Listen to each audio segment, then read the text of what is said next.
लाल कुएं का रहस्य। अगर आप ऐसी डरावनी कहानियां पसंद करते हो तो अभी चैनल को सब्सक्राइब करो, क्योंकि यहाँ हर कहानी आपकी नींद उड़ा देगी। उत्तर प्रदेश के एक छोटे से गांव बरहापुर में एक ऐसा कुआं था जिसके पास जाने से लोग डरते थे। उसे लोग कहते थे लाल कुआं, क्योंकि उस कुएं का पानी हमेशा लाल रहता था। गांव के बुजुर्ग कहते थे इस कुएं में कोई ताकत रहती है, जो भी रात में इसके पास जाता है वो कभी वापस नहीं आता। लेकिन नई पीढ़ी इन बातों को अंधविश्वास मानती थी। गांव के 4 दोस्त, विकास सबसे हिम्मती, राहुल थोड़ा डरपोक, इमरान मजाकिया, पायल समझदार, एक दिन बैठे थे और बात चल पड़ी। चलो यार, आज रात लाल कुएं पर चलते हैं, विकास बोला। राहुल डर गया, पागल हो क्या, वहां कोई नहीं जाता। इमरान हंस पड़ा, बस भूत की कहानी है, कुछ नहीं होगा। रात के 12 बजे चारों चुपके से गांव से निकल पड़े। चांद की हल्की रोशनी और चारों तरफ सन्नाटा। जैसे जैसे वो कुएं के पास पहुंच रहे थे, हवा ठंडी होती जा रही थी। पेड़ अजीब आवाज कर रहे थे, और जैसे कोई उनका पीछा कर रहा हो। आखिर वो पहुंच गए एक पुराना टूटा हुआ कुआं, जिसके किनारे काले हो चुके थे और अंदर लाल पानी भरा था। इमरान बोला, चलो एक पत्थर डालते हैं। उसने पत्थर उठाया और कुएं में फेंक दिया। छापाक, लेकिन पानी की आवाज नहीं आई, बल्कि अंदर से आवाज आई, कौन है? चारों एक दूसरे को देखने लगे। राहुल कांपने लगा, मैंने कहा था यहाँ नहीं आना चाहिए। अचानक कुएं के अंदर से एक हाथ बाहर आया, लाल खून से भरा हुआ। पायल चिल्लाई, भागो, लेकिन उनके पैर जमीन से चिपक गए थे। कुएं के अंदर से आवाज आई, अब आ गए हो तो खाली नहीं जाओगे। अचानक कुएं के अंदर से धीरे धीरे एक औरत बाहर आने लगी। उसके बाल जमीन तक, आंखें पूरी सफेद और शरीर पूरा खून से भरा हुआ। वो औरत चारों को घूरते हुए बोली, अब तुम मेरे हो। रात और भी भारी हो चुकी थी। चारों दोस्त उस कुएं के सामने जमे हुए थे और वो औरत धीरे धीरे बाहर आ रही थी। उसके पैर जमीन को छू भी नहीं रहे थे। वो हवा में तैरते हुए उनकी तरफ बढ़ रही थी। उसकी आंखें सीधे उनकी आंखों में घुसती जा रही थी। क्यों आए हो यहाँ? विकास ने खुद को संभालते हुए कहा, हम बस देखने आए थे। औरत हंसी, लेकिन वो हंसी इंसानी नहीं थी। देख लिया, अब जाओगे नहीं। अचानक वो औरत बिजली की तरह राहुल के सामने पहुंच गई। उसका हाथ राहुल के गले पर। राहुल की सांस रुकने लगी। बचाओ, पायल चिल्लाई, कुछ करो नहीं तो ये उसे मार देगी। विकास ने हिम्मत जुटाई, पास पड़ी लकड़ी उठाई और उस औरत पर मार दी। जैसे ही लकड़ी लगी, वो औरत पीछे हट गई, लेकिन वो और भी ज्यादा गुस्से में आ गए। अचानक हवा में आवाज गूंजी, 100 साल पहले मुझे इसी कुएं में जिंदा फेंक दिया गया था, मेरे अपने गांव वालों ने। उसकी आवाज कांपने लगी, मैं वापस आई हूं, हर उस इंसान को लेने जिसने मुझे धोखा दिया। पायल धीरे से बोली, लेकिन हमने क्या किया? औरत की आंखें और भी लाल हो गई। अब ये फर्क नहीं पड़ता, जो भी यहां आएगा वो मरेगा। अचानक इमरान पीछे मुड़ा और अब चारों तरफ वही औरतें थीं। एक नहीं, दो नहीं, पूरे 5 साए। विकास चिल्लाया, ये हमें जिंदा नहीं छोड़ेगी। राहुल रोने लगा, अब क्या करेंगे? पायल ने देखा, कुएं के किनारे कुछ पुराने निशान थे और एक टूटा हुआ ताबीज पड़ा था। उसने उठाया। जैसे ही उसने ताबीज उठाया, बाकी साए पीछे हट गए। औरत चिल्लाई, उसे नीचे रखो। पायल समझ गई, यही उनकी कमजोरी है। विकास बोला, अगर हमें बचना है तो इसका इस्तेमाल करना होगा। लेकिन तभी ताबीज खुद ब खुद पायल के हाथ से गिर गया। और वो औरत अचानक उसके सामने आ गई। रात अब पूरी तरह खामोश थी, लेकिन उस खामोशी के अंदर छुपी थी मौत। पायल के हाथ से ताबीज गिर चुका था और वो औरत बस कुछ इंच दूर खड़ी थी। पायल की सांस रुक गई। वो औरत धीरे धीरे झुकी और उसके कान के पास फुसफुसाई, अब तुम सबसे पहले जाओगी। तभी विकास ने पीछे से चिल्लाया, पायल। उसने तुरंत जमीन से ताबीज उठाया और उस औरत की तरफ बढ़ाया। जैसे ही ताबीज उसके करीब आया, वो औरत पीछे हट गई। बाकी साए भी कांपने लगे। नहीं गिरे। पायल ने हिम्मत करके पूछा, ये ताबीज क्या है? औरत की आवाज बदल गई, गुस्से से, दर्द में। यही वो चीज है जिसने मुझे बांध रखा था। अचानक हवा में दृश्य बदलने लगे। पुराना गांव, लोग इकट्ठा, वही औरत, लेकिन इस बार वो जिंदा थी। गांव वाले उसे घेर कर खड़े थे। ये चुड़ैल है, इसे खत्म करो। वो रो रही थी, मैं निर्दोष हूं। लेकिन किसी ने उसकी बात नहीं सुनी। उसे घसीटकर इसी कुएं तक लाया गया और जिंदा कुएं में फेंक दिया गया। मरते वक्त उसने चिल्लाकर कहा, मैं वापस आऊंगी, हर एक को लेने। दृश्य खत्म हुआ और फिर वही औरत सामने खड़ी थी। पायल समझ गई, ये ताबीज उसे बांधता था और अब वही उसे कमजोर कर सकता है। विकास बोला, इसे कुएं में फेंक देते हैं। औरत जोर से चीखी, अगर तुमने ऐसा किया तो मैं हमेशा के लिए आजाद हो जाऊंगी। चारों रुक गए। अगर ताबीज रखा वो बंधी रहेगी, अगर ताबीज फेंका वो आजाद हो जाएगी। राहुल बोला, तो फिर क्या करें? पायल सोच में पड़ गई। अचानक इमरान जोर से चीखा, आहा। एक साया उसे पकड़ चुका था और धीरे धीरे उसे कुएं की तरफ खींच रहा था। विकास चिल्लाया, जल्दी फैसला करो। पायल के हाथ में ताबीज था और सामने इमरान मरने वाला था। औरत आजाद होने वाली थी। रात अपनी सबसे खतरनाक अवस्था में थी। हवा जैसे रुक गई थी और चारों तरफ सिर्फ एक ही आवाज गूंज रही थी, इमरान की चीख। इमरान को वो साया धीरे धीरे कुएं की तरफ घसीट रहा था। उसके हाथ जमीन पर घिसट रहे थे। बचाओ पायल, प्लीज। पायल के हाथ कांप रहे थे। एक तरफ दोस्त की जान, दूसरी तरफ पूरा श्राप। विकास चिल्लाया, कुछ करो। अधर। पायल ने गहरी सांस ली और बोली, अगर ये आजाद हो गई तो सिर्फ हम नहीं, पूरा गांव खत्म हो जाएगा। राहुल चिल्लाया, नहीं, इमरान को बचाओ। लेकिन पायल की आंखों में आंसू थे। उसने जोर से ताबीज को उठाया और सीधे कुएं में फेंक दिया। जैसे ही ताबीज पानी में गिरा, पूरा कुआं कांप उठा।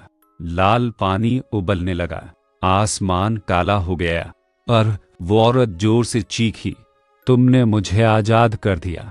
अब वो पहले से भी ज्यादा ताकतवर हो चुकी थी। उसके साए और बड़े, उसकी आवाज और डरावनी। अचानक कुछ अजीब हुआ। वो औरत अचानक चुप हो गई। उसकी आंखों से आंसू बहने लगे। अब मैं बंधी नहीं हूं, अब मैं जा सकती हूं। पायल चौंक गई।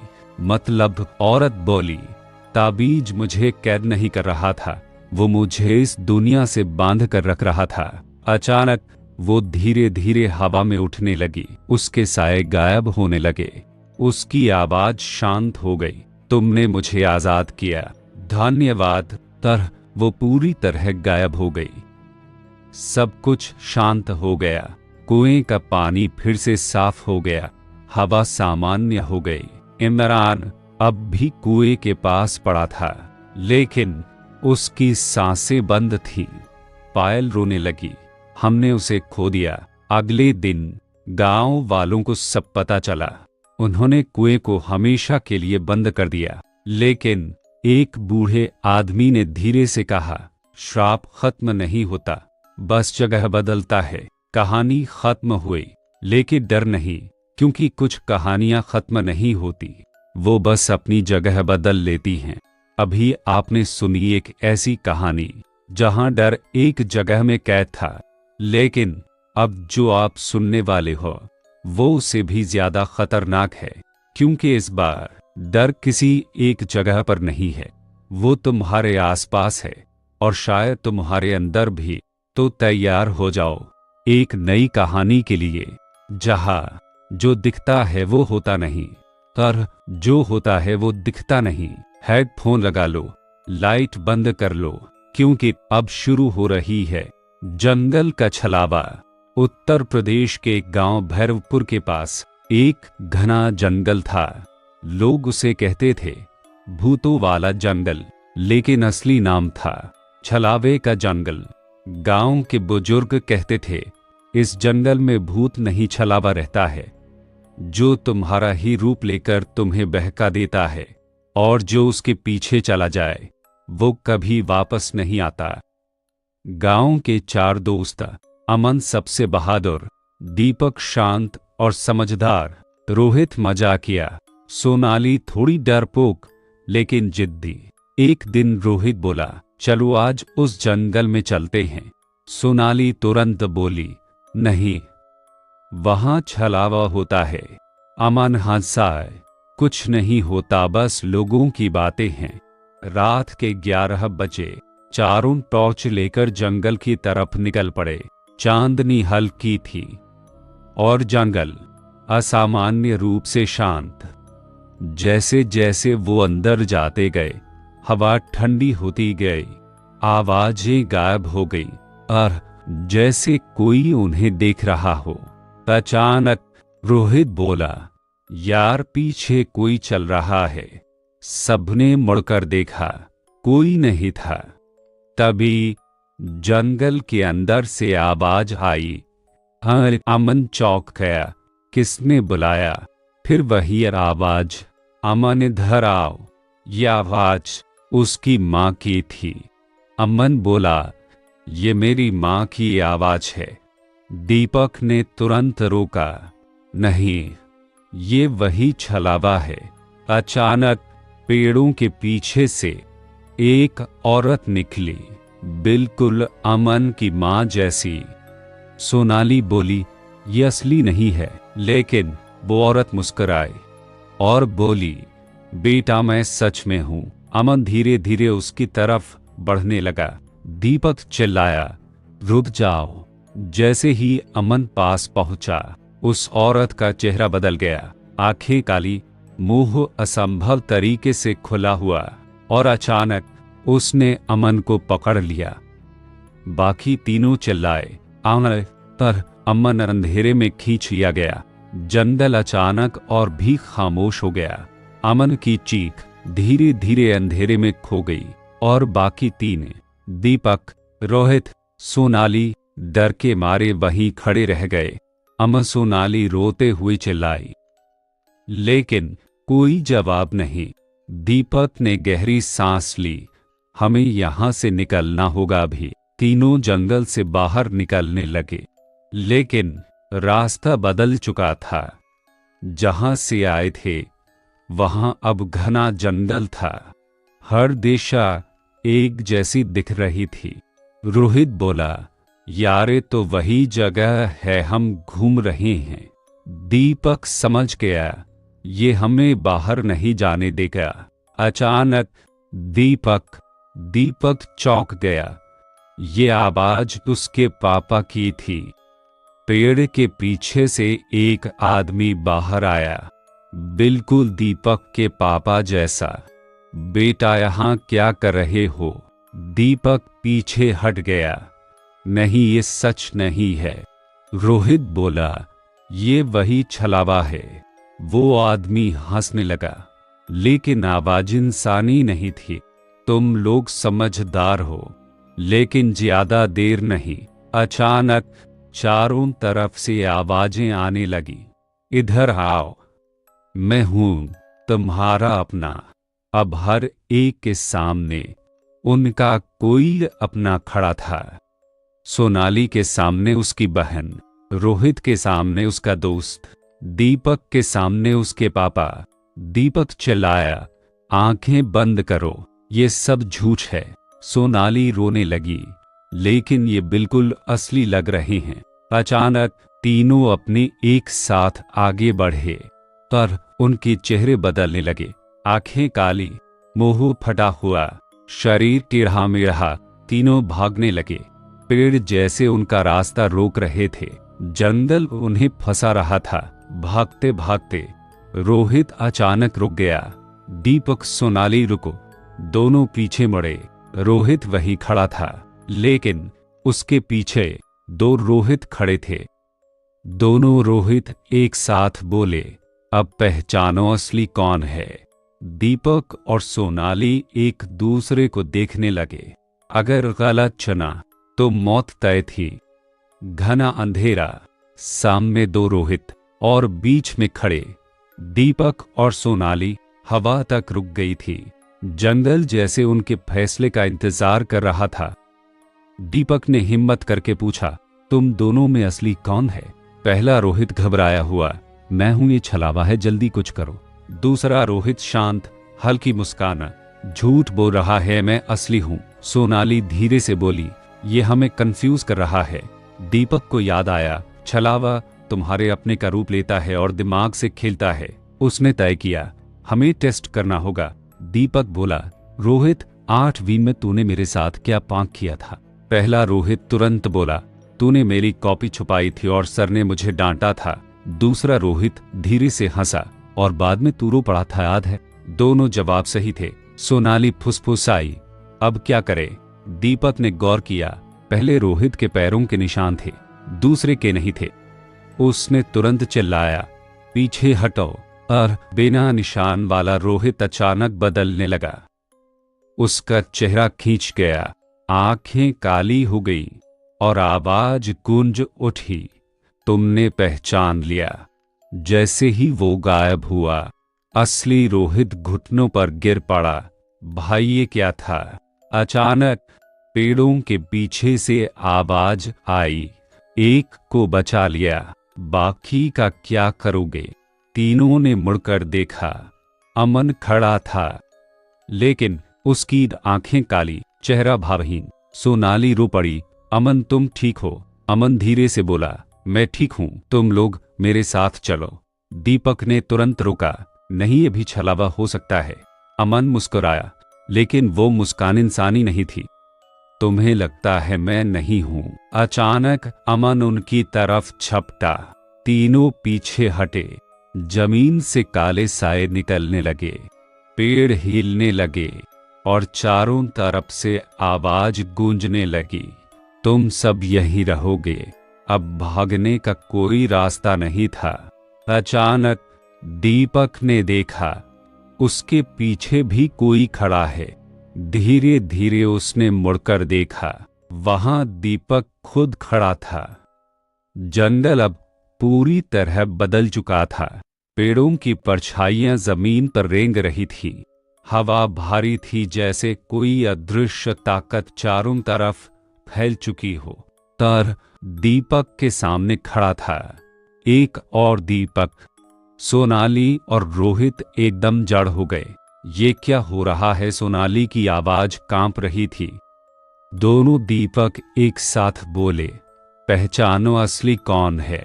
रोहित ने जल्दी से कहा, यार अभी जो ट्रिक काम आई थी वही ट्राई करते हैं। दीपक ने सिर हिलाया, लेकिन ये और चालाक हो गया है। रोहित बोला, दीपक तेरे पापा का जन्मदिन कब है? पहला दीपक बोला 15 अगस्त। दूसरा दीपक बोला 15 अगस्त। दोनों सही। अब फर्क करना नामुमकिन लग रहा था। तभी असली दीपक ने एक चीज नोटिस की, एक दीपक की सांस चल रही थी, दूसरे की नहीं। वो चिल्लाया, रोहित, जिसकी सांस नहीं चल रही वही छलावा है।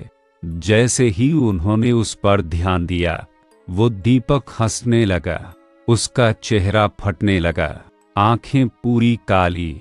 तुम लोग सीख रहे हो। अचानक जमीन फटने लगी और काले साए बाहर आने लगे। वही अमन सामने खड़ा था, अब साफ दिख रहा था। वो पूरी तरह छलावे के कब्जे में है। सोनाली रोते हुए बोली, हम उससे छोड़ नहीं सकते। दीपक ने दांत भींचे, अगर हमें बचना है तो हमें उसे खींचकर बाहर लाना होगा। रोहित बोला, जब वो पास आए हम तीनों मिलकर उसे पकड़ेंगे। अमन धीरे धीरे उनकी तरफ बढ़ा, तुम सब मेरे साथ रहोगे। जैसे ही वो पास आया, तीनों ने उसे पकड़ लिया। अमन जोर जोर से छटपटाने लगा, छोड़ दो मुझे।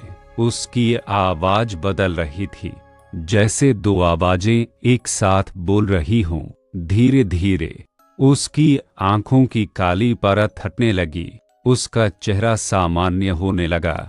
दीपक अमन ने कमजोर आवाज में कहा। अचानक जमीन से एक बड़ा साया उठा और अमन को फिर से पकड़ लिया।